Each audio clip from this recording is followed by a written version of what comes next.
In this week's Bob Grebe's Virginia, we traveled south of the border to Spencer, North Carolina for an up-close inspection of the restoration of the legendary 611.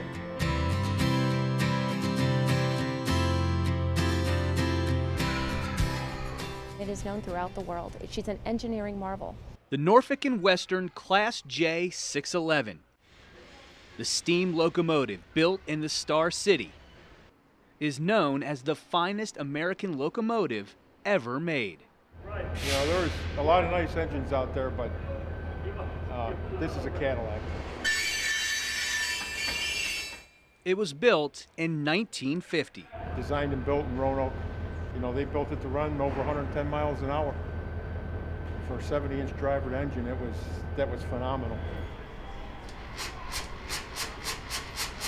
The 611 was retired from passenger rail service in 1959. By the early 1960s, it was moved to the Virginia Museum of Transportation. In the early 80s, a crew worked to restore her and make her rail ready, before retiring the 611 again in 1994.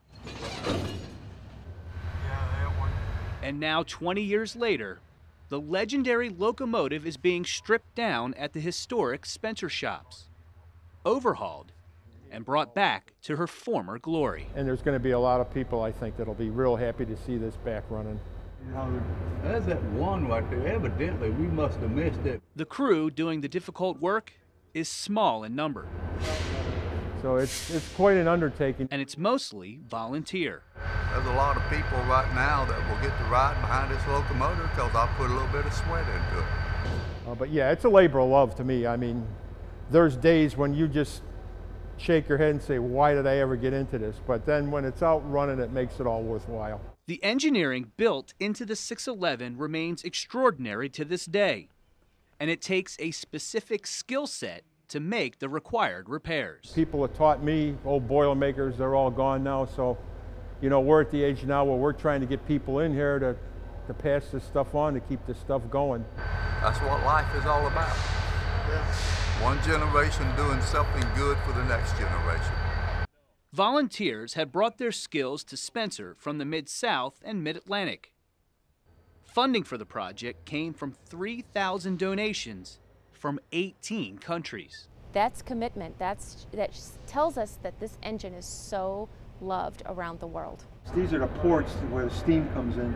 And it is now just months away from being fired again for her return to Roanoke, her home. Oh, I can't wait. I can't wait. You know, people have said that when the 611 passes, the ground actually buckles under her power. And it's a total sensory experience with the steam and the whistle and just hearing her chug. You know, they talk about how steam locomotives are alive, you know, because you can hear them breathing and see how they operate, and I just can't wait to see that. The 611 will make its triumphant return to Roanoke in the summer of 2015. For your Fox 21/27 10 o'clock news, I'm Bob Grebe.